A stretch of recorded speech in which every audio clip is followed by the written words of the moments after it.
반갑습니다. 오늘은 제자 양육 15번째 시간에 지난주에 이어 두 번째 시간을 갖습니다. 오늘도 말씀을 듣고 깨닫는 귀한 은혜가 여러분 가운데 함께 하시기를 바랍니다. 기도하겠습니다. 하나님 아버지 감사드립니다. 오늘도 우리에게 말씀하여 주시고 그 말씀을 듣고 깨닫는 은혜를 허락하여 주시고 특별히 성령으로 말씀을 깨닫는 우리 모두가 되게 하여 주시옵소서. 감사를 드리며 거룩하신 예수님 이름 받들어 기도드리옵나이다. 아멘. 자, 오늘은 제자 양육 15번째 시간 가운데 지난주에 연이어 말씀을 함께 또 나누도록 하겠습니다. 자, 사역에 대한 말씀을 지난주에 말씀을 드렸는데 오늘도 연이어서 사역에 대한 얘기를 좀 더 진행하도록 하겠습니다. 자, 오늘은 성경적에 대한 은사지만 5가 가운데 2가지 기억하시는지 모르겠습니다. 그 2가지가 성경적인 교회관에 대한 말씀드렸고요. 또한 성경적인 평신도관에 대한 말씀을 드렸습니다. 오늘은 성경적인 은사관부터 시작해서 나머지 3개를 더 공부하면 이번 관을 마칠 수 있을 것 같습니다. 자, 보겠습니다. 성경적인 은사관입니다. 하나님은 우리에게 사역을 할 것을 명하시면서 이를 감당하는 데 필요한 다양한 은사들을 주십니다. 우리는 그 은사들을 자기 것인 양 자랑해서도 안 되며 주신 은사를 사용하지 않고 내버려 두어서도 안 됩니다. 은사들은 하나님이 그분의 사역을 위해 거저 주신 것이기 때문입니다. 은사는 하나님의 영광을 위해 또 하나님의 역사하심을 따라 사용하라고 주신 것입니다. 이렇게 표현합니다. 그래서 은사라고 하는 것은 감당하기 위해서 준 겁니다. 자랑을 하기 위해서나 무익하기 때문에 우리에게 은사 주신 것이 아니라 반드시 필요하기 때문에 우리에게 은사를 주셨다라고 하는 것이에요. 그래서 이 은사를 필요에 의해서 주신 것이기 때문에 그것을 반드시 사용하는 것이 중요합니다. 그래서 내게 주신 달란트를 하나님이 주신 나에게만 주신 독특한 달란트가 우리 모두에게 각각 있다라고 하는 겁니다. 그래서 그 달란트를 잘 사용할 수 있을 때 내게 주어진 사역을 잘 진행할 수 있다라고 하는 것을 말씀하고 있습니다. 그래서 은사들에 대해서는 로마서 12장 6절로 8절 그리고 고린도전서 12장 8절로 11절 그리고 에베소서 4장 1절에 기록되어 있습니다. 자, 이 중에 로마서에서 기록된 7 은사들은 그리스도의 실생활에서 상당히 많이 나타나고 있는 것입니다. 그래서 이 부분을 좀 함께 찾아가면서 말씀을 좀 읽을 수 있도록 하겠습니다.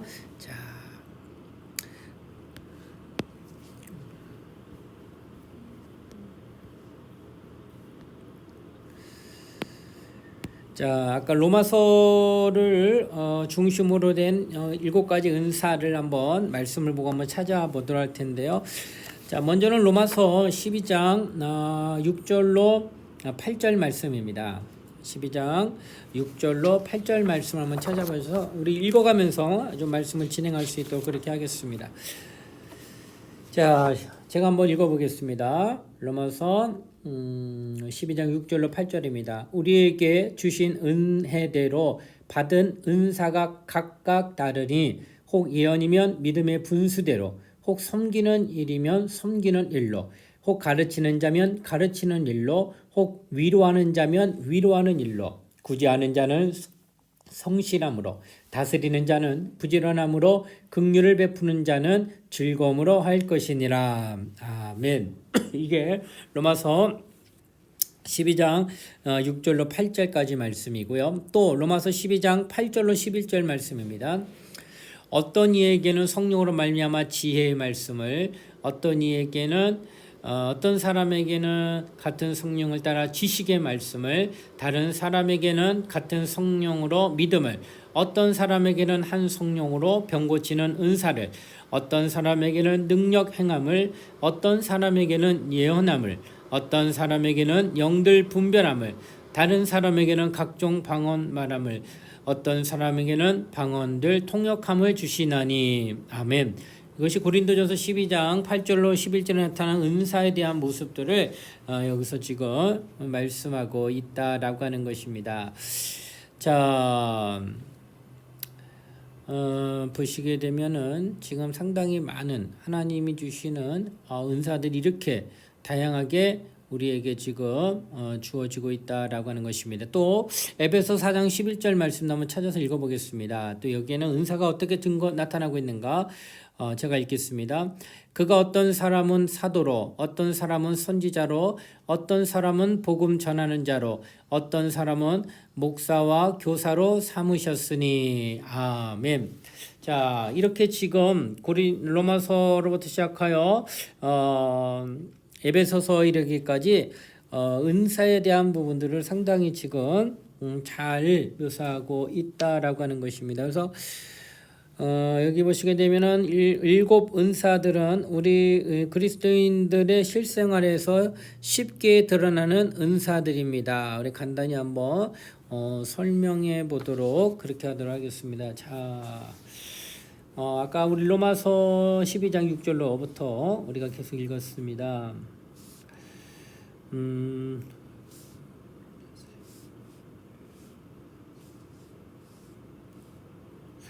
자, 그러면 7가지 은사는 로마서 12장 6절로 8절에 있는 말씀. 그럼 첫 번째가 무엇이냐?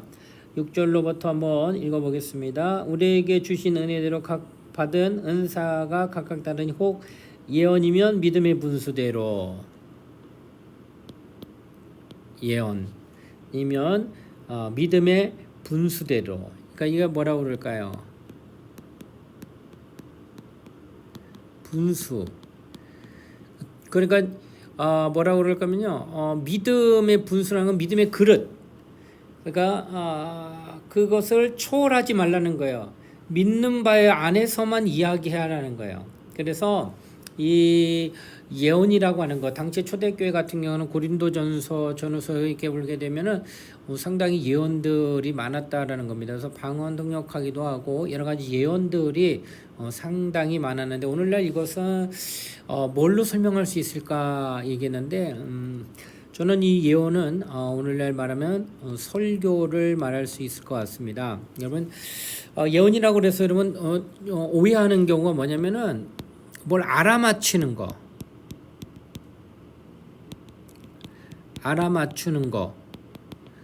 다르면 점 같은 걸로 생각해요, 예언하면.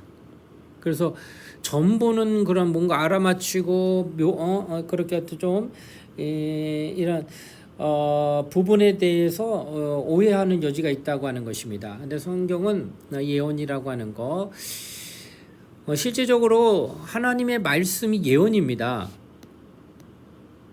하나님의 말씀이. 그래서 구약의 말씀은 예언으로 이루어졌습니다. 대표적으로 누가 많이 말했냐? 선지자들이. 선지자들이 누구에 대해서? 메시아에 대해서 예언한 거예요. 그래서 그 메시아에 대한 예언이 신약에 와가지고 어떻게 해요? 예수 그리스도로 말미암아 모두가 성취가 됩니다. 그러니까 예언이 있었고 그 다음에 성취가 있었다는 거예요. 이처럼 예언이라고 하는 것은 하나님의 말씀을 말한다라고 표현할 수 있다는 거예요. 그래서 오늘날 이 예언이라고 하는 것은 구약과 신약에 대한 모든 하나님의 말씀이 먼저 전해지고 그 다음에 이루어지고 전해지고 이루어지고 해서 성경 전체 신구약 성경을 표현할 수 있다고 하는 겁니다. 그래서 예언이라고 하는 것은 오늘날 설교를 우리가 이렇게 듣고 있다는 거예요. 하나님의 말씀이 주어졌고 우리가 그 말씀이 이루어짐을 확인하면서 하나님은 신실하시게 약속을 지키시는 분 이렇게 돼서 표현할 수가 있다라고 하는 것입니다. 자, 그래서 예언이라는 건 점은 아닙니다. 자, 두 번째는 뭘까요? 여기 보시니까 혹 섬기는 일 이렇게 납니다. 자, 지체로서 교회 안에서 우리가 모두가 지난 시간에도 말했지만 지체입니다. 몸의 각 부분이어서 섬기는 일 이거를 뭐라고 표현할까요? 봉사 모습이라는 거예요. 그래서 여러분 섬기는 일이 있어야 교회가 평안하게 되는 겁니다. 지체 가운데에 눈, 또 입, 코, 문, 귀, 또 수족과 같이 느껴지는 손과 발, 오장육부 여러 가지 많은 것들이 우리 안에 지금 지체로서 있다고 하는 거예요. 근데 제각기 하는 일이 역할이 다르지만 그 일을 잘 감당해 주지 않으면 부자연스럽게 되고 굉장히 큰 어려움을 겪게 된다는 거예요. 영양이 필요하기 때문에 음식을 섭취해야 됩니다. 그러려면 반드시 입으로 음식을 넘겨야 돼요. 근데 입으로 음식을 넘길 때 음식이 알아서 자동으로 입으로 들어가지 않아요. 그래서 음식을 갖다 놓은 건 보면 눈으로 확인을 하고 냄새로 맡아서 손으로 가서 집어가지고 입으로 끌어당겨서 넣어야 되는 이런 모든 과정들이 있어야 비로소 내 입에 들어가는 음식을 통하여 몸의 건강함을 유지한다는 거. 이 모든 것들이 제각기 지체들이 뭐 해줬기 때문에 그래요? 섬겨주었기 때문이라는 거예요. 그래서 교회는 이런 어떤 섬김에 대한 은사고 봉사하는 분들이 있어서 교회가 아무 무리 없이 잘 진행되고 있다라고 하는 것으로 볼 수 있다는 거예요. 또 은사에는 뭐가 있느냐? 여기 보면 가르치는 일 이렇게 됩니다. 네, 오늘날 같은 경우는 이제 교사 같은 사람들이겠죠. 그래서 성경교사들. 그래서 하나님의 말씀을 잘 가르쳐 줄 수 있도록 쉽게 또 이해할 수 있게. 그래서 마치 어머니가 아이에게 이유식을 할 때에 밥 알갱이를 으깨 가지고 넘겨줘서 편안하게 먹음으로 그것을 영양을 공급받게 해주듯 우리의 약한 영혼들이 먼저 배운 자들, 먼저 예수를 깊이 안 자들을 통하여서 말씀을 잘 이렇게 풀이해서 알려줄 수 있는 그런 가르치는 일들이 또 있다라고 하는 것입니다. 또 네 번째는 뭐가 있을까요? 왜 위로하는 일. 네, 대체적으로 이것은 아마 상담에 속할 것 같습니다. 그래서 위로하는 일이라고 하는 거 우리 모두가 한 지체로서 서로 함께 있어야 된다라고 하는 것이에요. 그래서 전문적으로 상담을 배워가지고 이렇게 위로하는 일도 하지만은 우리 그렇지 않아도 우리는 함께 한 지체이기 때문에 손에 손을 잡고 눈빛을 마주치면서도 얼마든지 위로할 수 있다는 거예요. 힘든 사람 아무나 아니고 그냥 손 한 번 꽉 잡아주는 거예요. 힘내. 말 한마디만 해줘도 그 사람 위로 받습니다. 여러분 우리가 대단히 위로할 수 있는 능력이 있는 게 아니에요. 우리는 기도하는 사람입니다. 먼저. 그래서 기도 충분히 하고 그리고 사람을 만나면서 손을 한번 잡아주던 말 한마디를 정말 격려하는 말 한마디만 해줘도 그 사람은 큰 위로를 받는 거예요. 내가 다른 거 해줄 수 없다는 거예요. 금전적인 부분 뭐 어떤 것들을 정말 그 사람이 다 해줄 수 있는 부분이 하나도 없다는 거예요. 다만 우리는 기도하면서 위로할 수 있는 부분도 상당히 많다라고 하는 거예요. 또 다섯 번째는 뭐가 있을까요? 여기 보니까 구제하는 자. 네, 이거는 이제 도움을 주는 거죠. 도움을 주는 거. 이 말 그대로 구제입니다. 그래서 평준케 하려 함이라 하는 말씀이 참 교회 성경 안에 많이 나와 있습니다. 너무 차등이 안 되고 평균케 하려 함이라. 그래서 하나님이 많이 맡겨주신 자도 있는가 하면 또 하나님이 그렇게 주시지 않은 것은 그건 하나님의 뜻입니다.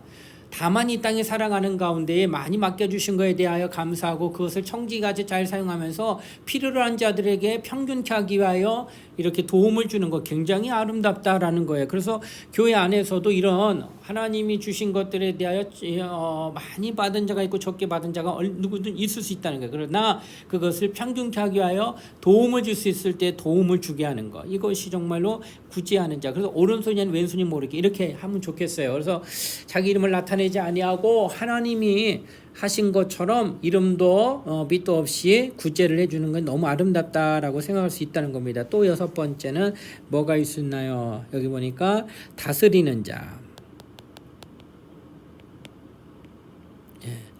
다스리는 자. 이건 다른 말일까요? 권위. 이렇게 표현할 수 있겠습니다. 그래서 교회 안에서 다스리는 자가 있다는 질서를 얘기합니다.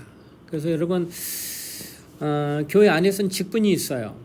그리고 그 직분에 따라서 우리가 할 수 있는 일들 여러 가지 많이 있다라는 겁니다. 그래서 지체들 안에서도 모든 게 다 똑같지가 않아요. 그래서 일을 진행하는 가운데서는 이 조직이라고 그래가지고 각양의 지체들이 질서 있게 움직여줄 때 뭔가 효력이 나타나고 또 뭔가 변화가 일어날 수 있다라고 하는 것입니다. 그래서 교회 안에서 어른이 있고 아이가 있듯이 또 직분자가 있고 직분자가 아닌 자가 있듯이 그렇게 그 교회 안에서 이런 어떤 질서 있는 권위가 나타날 수 있다라고 하는 것이 그것을 인정하면서 함께 우리가 교회의 지체의 삶을 살아가야 된다라는 겁니다. 또 마지막 일곱 번째 뭐가 있을까요? 긍휼을 베푸는 자.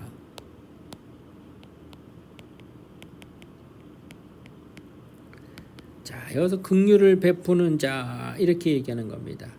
그래서 이것은 이제 우리 교제를 할 때 지체로서 교제를 나눌 때 긍휼을 베푸는 자, 이 대단히 중요합니다. 여러분, 긍휼이라고 하는 말은 불쌍하단 말하고 비슷합니다. 그러나 조금 차이가 있다고 한다면은 이 불쌍하다고 하는 것은 타인에 대한, 그리고 긍휼이라고 하는 것은 피부치하는 거예요. 피부치. 그러니까 긍휼은 부모가 자식에게 향한 마음. 그 다음에 불쌍은 모르는 지인, 타인에게 하는 마음이라는 거예요. 그래서 만약 여러분 길을 가다가 집 나간 자식이 구걸을 하고 있어요. 그런데 보통 내가 모르는 사람이 구걸을 하고 있으면 내 돈에서 뭐 주머니에 있는 돈 뭐 1,000원이든 뭐 10,000원이든 꺼내서 그냥 도움을 줄 수가 있다는 게 불쌍하기 때문에. 그런데 보니까 불쌍하긴 한데 이 사람이 내 자식이라고 한다면 그냥 10,000원이나 1,000원 주고 그렇게 말 거냐는 거예요. 아니요. 이거는 긍휼이라고 그래서 여기는 뭐가 들어가요? 불쌍한 거에다가 뭐가 플러스된 게 긍휼이에요? 사랑이 들어가는 거예요. 그 사랑하는 마음이 있어서 긍휼한 마음으로 드러나는 거예요. 불쌍한 것뿐만 아니라 바로 이런 마음이 누구에게 지체들 가운데 교제하는 가운데 나타나야 된다는 거예요. 이런 마음이 있으면 헐뜯겠어요? 이런 마음이 있으면 그 사람의 단점이나 약점을 들춰내겠냐는 거예요. 부모는 절대 자식의 단점을 들춰내지 않습니다.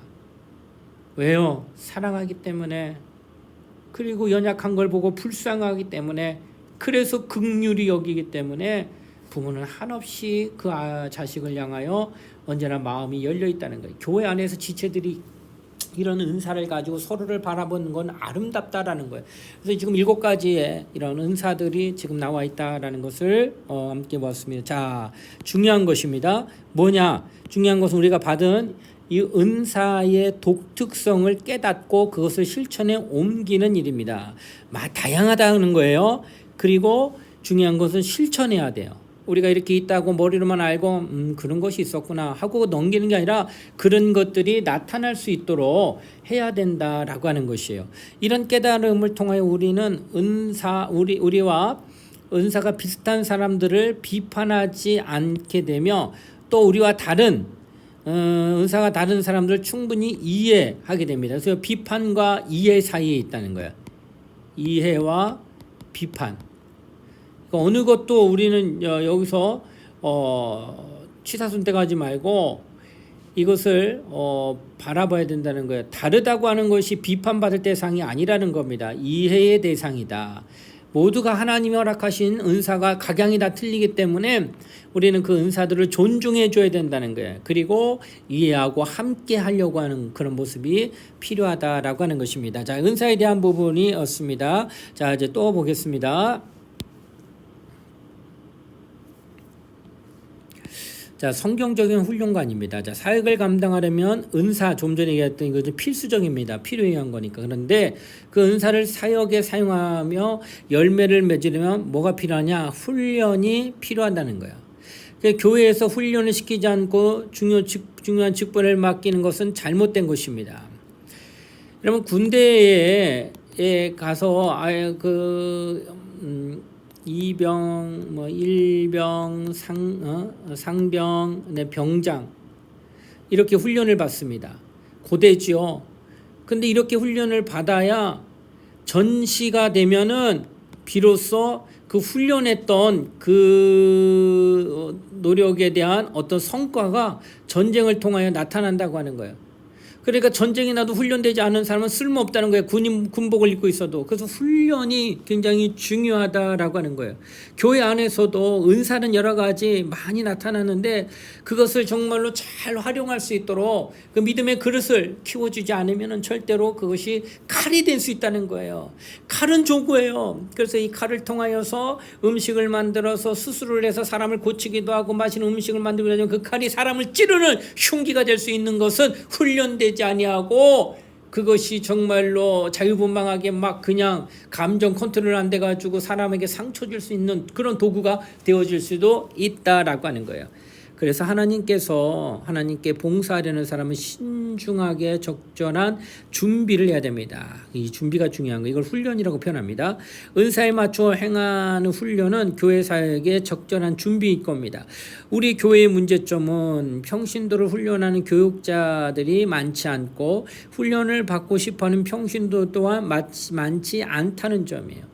훈련을 해야지만 그렇게 올바르게 사용할 수 있어서 훈련하고자 하는 교육자도 필요하고 훈련을 받는 평신들도 반드시 필요하다는 것. 이것이 조화를 이루어야 된다라는 겁니다. 어떤 사람들은 훈련이 어렵다고 느끼고 또 어떤 이들은 훈련이 필요 없다고 느낍니다. 그러나 교회가 교회답게 되려면 평신도들의 훈련은 필수적이라고 하는 것을 인식해야 된다는 거예요. 여러분 모든 것들이 이렇게 훈련을 하게 되면은 어떤 일이 일어날까요? 그 분야에서 두각을 나타냅니다. 그리고 더 두각을 나타내면은 뛰어납니다.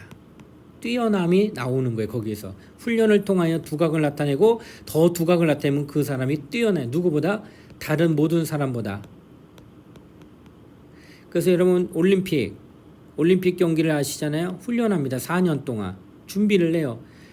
근데 여기에 올림픽 선수의 국대 출신이라서 국가대표 출신으로 선발될 때는요. 그 분야가 하나의 종목이지만은 그 하나의 종목에 국가대표로 뽑히는 사람은 극히 많지 않아요. 태권도라고 하는 그런 종목이 있다고 합시다. 그 이 태권도가 전국에 얼마나 많은 사람이 태권도 하겠어요. 그 가운데에 훈련을 다 받습니다. 그래서 거기서 두각을 나타내요. 그 두각을 나타내는 삶 가운데 가장 그래도 나라를 대표할 만한 사람 소수를 뽑아가지고 국가대표를 만들어요. 그래서 그 사람이 뛰어남이 보인 거예요. 이런 사람들이 전 세계에 나와 있는 사람들 각 대표들과 맞아서 이제 최고로 잘하게 돼서 1등을 하게 되면 그에게 뭘 매달아줘요? 금메달을 목에 걸게 해준다고 하는 것이에요. 이것이 바로 가장 뛰어나게 된 부분. 그것은 바로 그 어릴 때부터 훈련을 하다가 와가지고 이렇게 되었다는 거예요. 이 땅에서 이렇게 필요로 하고 정말로 많은 사람들에게 정말로 이렇게 두각을 드러내게 할 수 있는 그런 것도 반드시 훈련이 없이는 불가능했다라는 겁니다. 이처럼 우리에게도 하나님이 주신 은사가를 잘 활용하려면은 이런 훈련이 반드시 필요하다는 사실을 우리가 인식해야 된다는 겁니다. 자, 그러면은 좀 보겠습니다. 예수님은 제자들을 어떻게 훈련하셨는가? 마가복음 3장 13절로 15절. 이것을 교회에 어떻게 적용할 수 있습니까? 라고 묻는 건데, 자, 우리 마가복음 3장 13절로 15절 말씀 한번 보겠습니다. 자, 찾으셨나요? 제가 한번 읽어보겠습니다. 또 산에 오르사 자기가 원하는 자들을 부르시니 나온지라. 이 12를 세우셨으니 이는 자기와 함께 있게 하시고 또 보내사 전도도 하며 귀신을 내쫓는 권능도 가지게 하려 하심이라라. 아멘.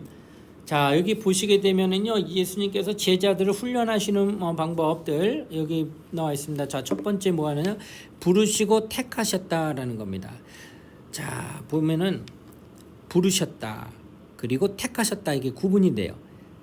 그러니까 하나님께서 우리를 부르시는 것은 은혜입니다. 그렇죠.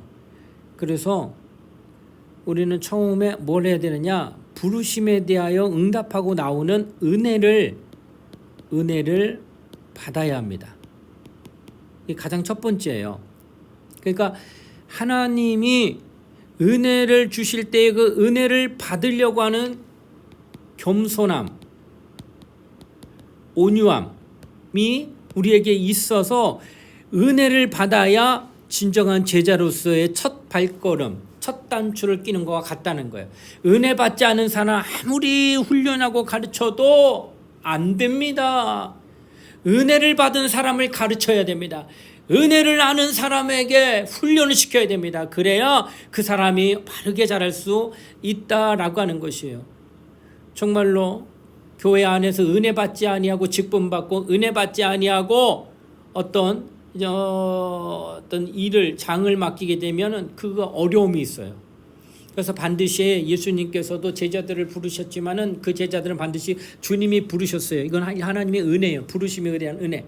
그래서 그 제자들은 모든 시점이 은혜 받아서 내가 하나님이란다는 거예요. 내가 잘나서 주님 앞에 내가 하겠습니다 하고 한 게 아니라 주님이 먼저 나를 불러주셨어요. 나는 아무것도 아닌데. 마태라는 제자는 세관에 앉은 세리였어요. 가문도 그 사람을 향하여서 상대도 하지 아니하는 그런 직분을 가진 세리였지만은 주님이 부르셨어요. 그래서 그는 따라올 때부터 정말로 나는 은혜로 나는 하나님 앞에 나온 자다 하는 고백으로 그 삶의 밑바탕에 그것이 깔려 있다는 거예요. 이렇게 훈련 받으려고 하는 사람들은 벌써 은혜 아니면 안 된다고 하는 사실을 인지하고 시작한다라고 하는 것이에요. 자, 두 번째는 뭐예요? 자기와 함께 있게 하심 이렇게 했어요. 그래서 이 공생의 기간 동안 제자를 먼저 부르시고 난 뒤에 자기와 함께 있게 하심. 자, 뭐 할까요? 직접 보고 듣고 체험하게 합니다. 그로 말미암아 뭐가 커져요? 믿음이 자라남. 그래서 예수님은 함께 하십니다. 그래서 어려울 때나 힘들 때 또 여러 가지 많은 사건과 환경 가운데서 좋을 때만 보이는 게 아니에요.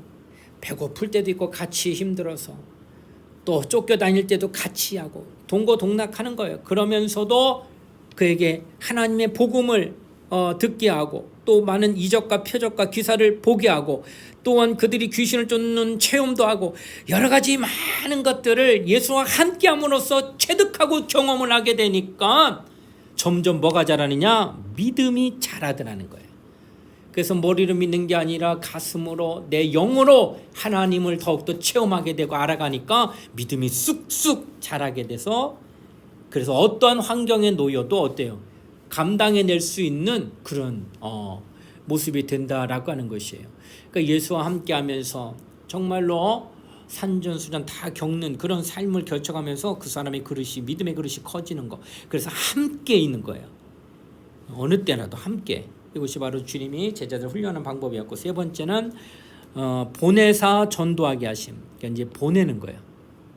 그래서 어디로 봐요? 세상으로 보내는 거예요.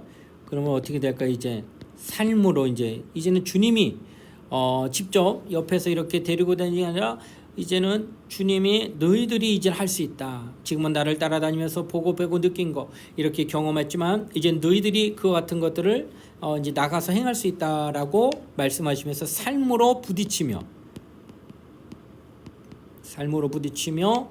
그 다음에 살아계신 하나님을 증거하는 자로 하나님이 보내십니다. 이것이 바로 주님이 이제 훈련을 마치게 되면은 가고 그곳에서도 현장에서도 또 훈련 받는 거예요.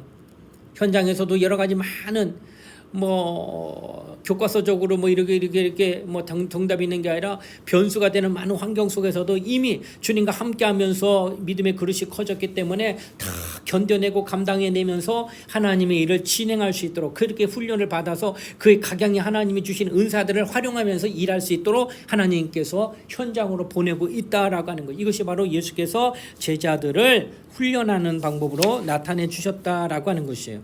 바로 이와 같은 모습이 오늘날 우리 교회를 향하여 또 나타난다라고 하는 것 성경이 얘기합니다. 자, 또 계속 보겠습니다.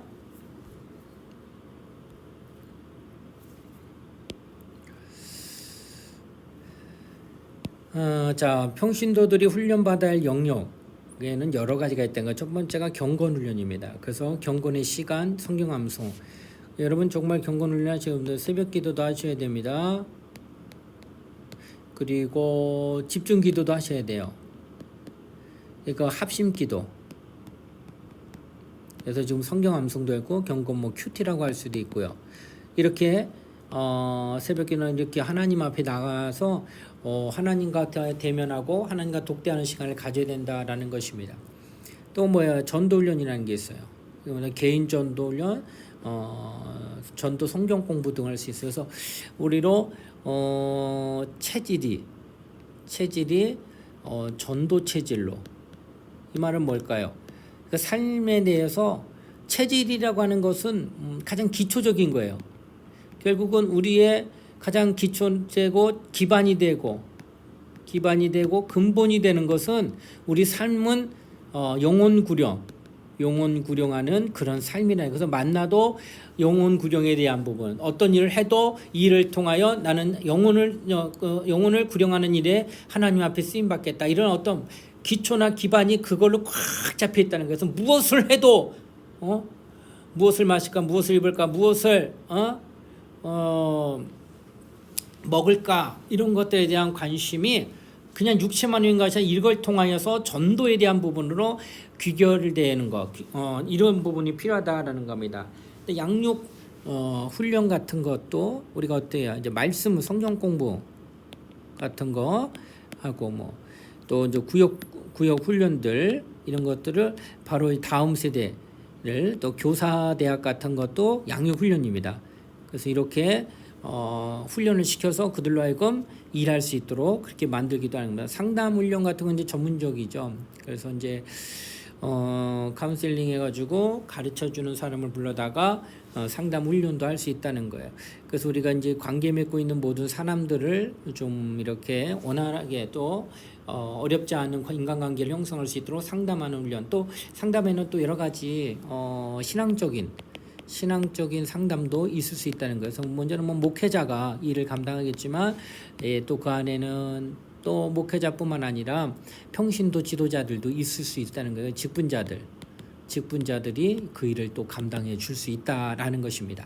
자, 이렇게 영역이 많다는 거고, 또 효과적인 훈련 후에 다음에 제안을 한번 참고하면 좋을 것 같아요. 첫 번째는 사역자로서 소명감을 잃지 말아야 돼요.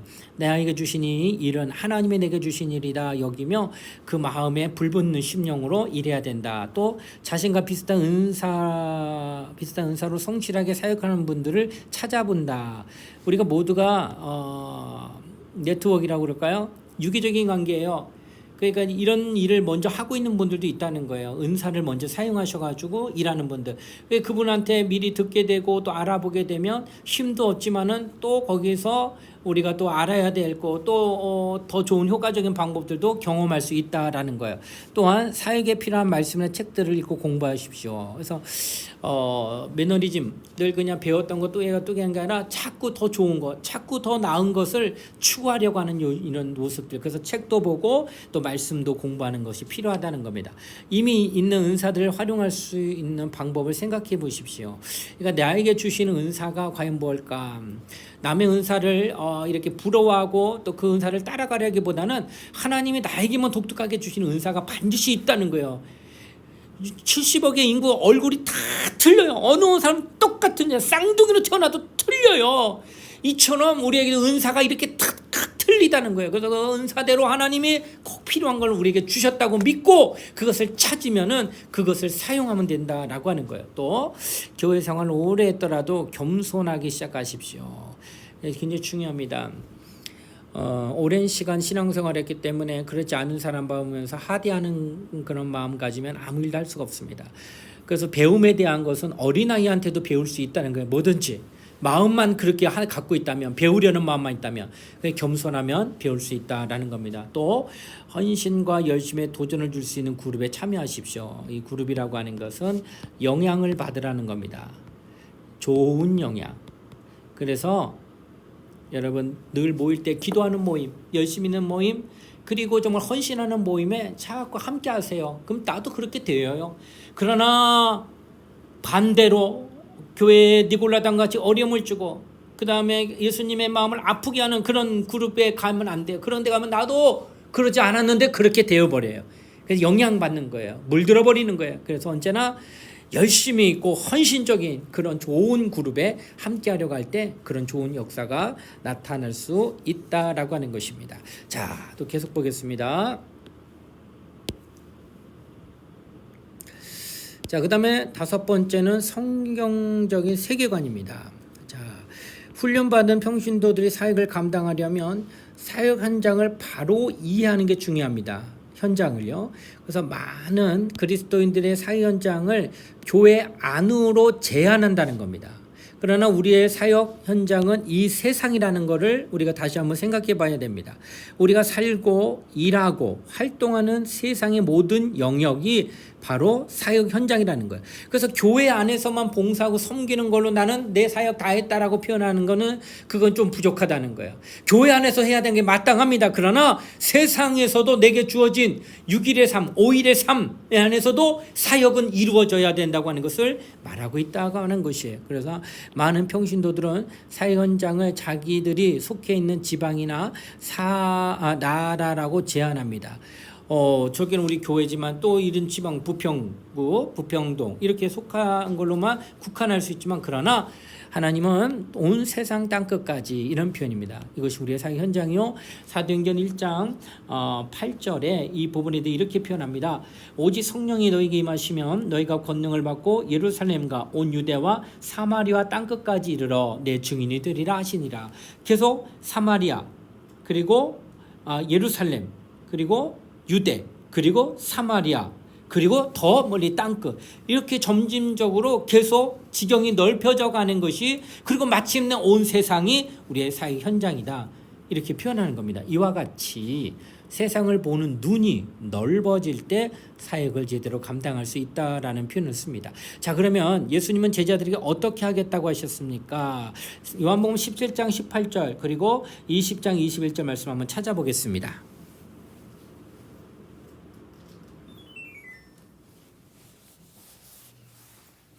찾으셨습니까? 자, 그러면 요한복음 17장 18절과 20장 21절 말씀을 제가 한번 읽어보겠습니다. 아버지께서 나를 세상에 보내신 것 같이 나도 그들을 세상에 보내었고 아멘. 자, 또 20장 21절 예수께서 또 이르시되 너희에게 평강이 있을지어다 아버지께서 나를 보내신 것 같이 나도 너희를 보내노라 아멘. 자, 오늘 이 말씀 본 것처럼 예수님은 제자들을 어떻게 하겠다? 그들을 어떻게 해야 되냐? 세상에 보내었고.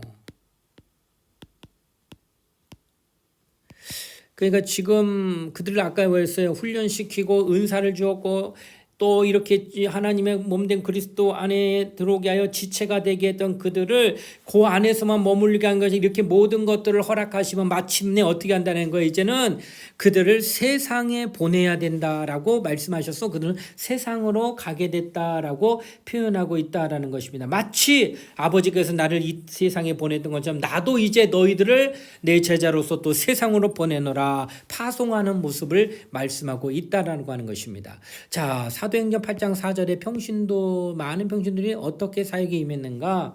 자, 사도행전 8장 4절입니다. 어떤 세상에서 어떤 사역을 하면 좋겠는가? 어떤 사역을 말씀하셨는가? 8장 4절을 제가 읽겠습니다. 그 흩어진 사람들이 두루 다니며 복음의 말씀을 전할세. 여기 보니까 어떻게 말씀을 전하느냐? 복음의 말씀을 전함. 그러니까 제자들을 삼았고 그 제자들을 훈련하고 같이 동고동락하면서 배우고 체험하고 듣게 하고 능력 나타나게 했던 까닭은 바로 마침내 세상 속으로 보내어 그들로 하여금 복음의 말씀을 전한다. 이렇게 얘기한다는 거예요. 바로 이렇게 하나님은 세상 끝날까지 우리로 복음을 말하게 하기 위해서 우리를 오늘날 지체로 불러주셨다고 하는 사실을 말씀하고 있다라는 겁니다. 자, 그러면은 이렇게 제자들을 세상으로 보내는데 바울은 어디서 복음을 전했는가? 이렇게 복음을 전하라 해서 자, 사도행전 17장 17절입니다. 한번 찾아보시고요. 사도행전 17장 17절 말씀입니다. 자, 제가 한번 읽어보겠습니다. 회당에서는 유대인과 경건한 사람들과 또 장터에서는 날마다 만나는 사람들과 변론하니 이렇게 돼 있어요. 바울은 어떻게 해요? 회당에서 누굴 만나요? 유대인과 경건한 사람들, 이런 사람을 만났고 또 어디에 있어요? 장터 같은 데 있어요. 장터에서는 날마다 만나는 사람, 날마다 만나는 사람. 그러니까 이번 회당이라는 것은 오늘날만 교회 안에서, 그러니까 교회 같은 말씀을 듣는, 결국은 바울은 이 복음을 본인이 가지고 있는 그 어떤 환경, 예, 본인이 갖고 있는 환경. 그래서 이곳에서도 복음이라고 하는 것은 전혀 예수를 모르는 사람에게 말하는 건, 예수를 알지만 예수에 대하여 잘 모르는 사람, 그냥 수박 겉핥기식으로 알고 있는 사람에게, 그들이 마치 유대인이요 경건한 사람이라 할지라도 외형언이라도 잘 예수를 모르면, 복음을 모르면 이들에게도 회당에서 잘 가르쳤다는 거예요. 뿐만 아니라 장터라고 하는 것은 내가 환경 가운데 그냥 늘 회당이나 이렇게 있는 데서만 사람 만나는 게 아니라 삶을 살아가는 모든 환경, 마치 회사라든지 학원이라든지 학교라든지 교회에서 떠나서 또 가정을 떠나서 지내는 모든 환경 속에서 날마다 만나는 그 사람들에게 뭘 전했느냐? 복음을 전했다는 거예요. 바울이.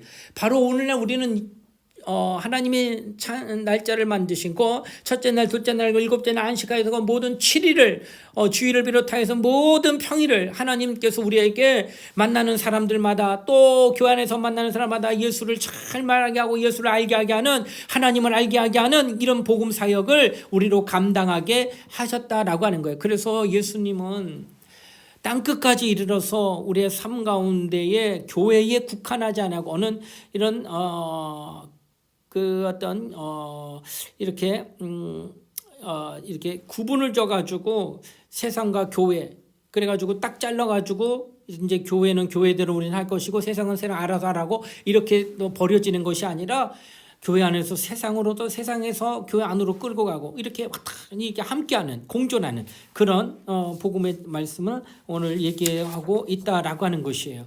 자, 우리 또 말씀 보겠습니다.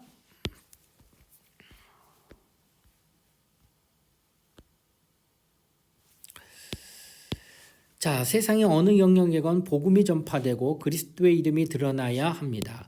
월요일에서 토요일로 이루어지는 평일의 일반적인 일도 하나님을 찬양하는 행위입니다. 그곳에서도 아까도 말씀드렸지만은 직장이라든지 학교, 학원, 이렇게 여러 가지 다른 장소, 거기서도 우리는 하나님의 사역자가 되어야 된다. 지체로서 우리가 하는 일이 하나님과의 올바른 관계에서 이루어질 때 그것이 바로 살아있는 예배, 아주 중요합니다. 살아있는 예배. 왜요? 하나님이 살아계시니까. 하나님이 살아계시기 때문에 살아계신 하나님을 모든 날에 증거할 수가 있다는 거예요. 하나님이 주일에만 살아계시지 않잖아요. 하나님이 어느 시간에만, 예배 시간에만 살아계시는 것이 아니잖아요. 하나님은 모든 삼라만상 가운데 만유 가운데 살아계신 충만한 분이시잖아요. 그렇기 때문에 모든 시간마다 살아계신 하나님을 예배하는 겁니다. 우리가 그분을 증거하는 것이. 자, 예수님은 제자들을 떠나시면서 마지막으로 어떤 약속을 하셨는가? 사도행전 1장 8절입니다. 자, 사도행전 1장 8절 말씀을 제가 한번 읽어보겠습니다. 오직 성령이 너에게 임하시면 너희가 권능을 받고 예루살렘과 온 유대와 사마리아 땅끝까지 이르러 내 증인이 되리라 하시니라. 아멘. 자, 여기 보면은 오직 성령이 너에게 임하시면 이렇게 됐습니다. 오직 성령이 너희에게 임하시면, 너에게 임하시며 이렇게 돼 있어요. 그러니까 마지막 성령이 너에게 임하시면 너희는 어떻게 되냐? 권능을 받아요. 그리고 예루살렘, 온 유대, 사마리아 땅끝까지 거기까지는 내 증인이 되랴. 그러니까 결국은 임하시면 마침내 뭐가 되는 거예요? 증인이 된다. 아까도 말씀드렸지만 살아계신 하나님을 증거할 수 있는 자는 증인만이 할 수 있는 거예요. 근데 그 증인은 누가 되느냐? 성령 받은 사람들이 할 수 있다라는 거예요. 그래서 제자들이 3년 동안 말씀을 듣고 배우고 체험하고 귀신 쫓는 능력과 권능도 가졌지만도 주님이 그냥 이제 니들이 알아서 나가라고 하지 아니하고 기다려라 하시며 오순절 마가다락방에서 성령을 아버지께로부터 부탁하여 보내시는 그때까지 기다리고 기다려서 성령을 받은 날부터 하나님의 역사가 나타나기 시작했다고. 살아계신 하나님을 증거하는 것은 성령의 인도함 받지 않으면 절대로 불가능하다라고 하는 것을 이야기하고 있다고 하는 것입니다. 자, 그 다음에 성령은 바나바 바울을 어떻게 하셨는가? 사도행전 13장 2절로 3절 말씀입니다. 한번 찾아보실까요? 사도행전 13장 2절 3절 말씀 제가 읽겠습니다. 주를 섬겨 금식할 때 성령이 이르시되 내가 불러 시키는 일을 위하여 바나바와 사울을 따로 세우라 하시니 이에 금식하며 기도하고 두 사람에게 안수하여 보내니라. 아멘. 지금 성령 받고 나서 성령이 이르셨다는, 성령이 말씀하신 거예요. 뭐라고 하냐? 내가 불러 시키는 일을 위하여, 내가 불러 시키는 일, 이게 있다. 이 일을 위해서 바나바와 사울을 어떻게 하느냐? 보내라. 보내리니 이렇게 표현합니다. 그래서 하나님은 그를 세상으로 보내시는 겁니다. 성령으로 말미암아 어떻게 내가 불러 시키는 일은 바로 복음 전하는 일. 이 일을 시키고자 하여 내가 세상으로 성령을 받은 자들에게 이제 가게 하다라고 하는 것을 말씀하고 있다는 거예요. 그래서 결국은 우리가 사역이라고 하는 것은 이 땅에서 하나님이 내게 은혜를 베푸셔서 구원받고 난 뒤에 당장 데려가지 않으셨다는 거예요. 이 땅을 살 바에 차라리 저 하늘에 눈물도 아픔도 슬픔도 번민도 근심도 걱정도 없는 그 평안한 하늘나라를 가는 게 우리에게 큰 기쁨이요 우리에게 큰 행복이지 아니하겠습니까? 그런데 구원받고 난 뒤에도 아직도 내가 이 땅에 머물러 있는 까닭이 왜 있을까라고 하는 거예요. 그것은 바로 내가 불러 시키는 그 일을 위해서 이렇게 했다라고 하는 것이에요. 그러니까 여러분, 하나님은 내게 이 일을 위해서 불러 시키는 그 일, 복음을 전하는 일을 위해 나를 세상에 보내셨다고 하는 사실을 인지해야 된다는 겁니다. 그래서 우리는 정말 하나님 앞에 이런 말씀을 기억해야 됩니다. 세상 모든 곳에 복음이 전파되어야 한다는 겁니다. 더구나 세상이 지구촌으로 변하는 현대에는 전 세계를 자신의 교구로 삼는 평신도들이 더욱 필요할 때가 됐다는 거예요. 지금은 지구 반대편 쪽에서 무슨 사건이 터졌다고 알 수 있어요, 바로. 그만큼 매스컴을 통하여 가지고 지구촌이 다 된 거예요. 그냥 과거에는 그 뭔 일이 있었는지 이웃 나라 가까운 나라에서도 터져도 알 수 없었는데 지금은 지구 반대편에서 이런 일도 다 알아요. 뉴스를 통해서. 이런 시대에 살고 있기 때문에 이제는 우리가 모두 다가 한 교구다라고 표현하는 게 마땅하다라고 하는 것입니다. 이렇게 우리는 전 세계를 향하여서 복음 전도자의 삶을 살아갈 수 있다고 하는 것을 성경은 말씀하고 있다는 것입니다. 자, 오늘은 이렇게 함으로 말미암아 우리에게 하나님께서 말씀하신 그 사역에 대한 부분을 같이 말씀 한번 보았습니다. 자, 사역하는 삶, 오늘 이게 지난주에 연이어서 잘 말씀을 들으셨는데 여러분, 우리 모두가 정말 하나님 앞에 지체가 되었음을 고백하면서 세상 끝날까지 복음 전도자의 삶을 꼭 살아가는 우리 모든 분들 되시기를 부탁을 드리겠습니다. 이상으로 제자 양육 15번째 시간에 두 번째 시간을 마쳤습니다. 주신 말씀 기억하시고 그 말씀 따라 순종하는 믿음을 갖기를 바랍니다. 기도하겠습니다. 하나님 아버지 감사합니다. 오늘도 주신 말씀을 우리가 따르고자 합니다. 깨닫게 하여 주셨으니 이제는 그 말씀을 마음에 새겨 순종하게 하시고 그 말씀이 우리 가운데 이루어지는 역사를 보게 하여 주시옵소서. 감사를 드리며 거룩하신 예수님 이름 받들어 기도드리옵나이다. 아멘.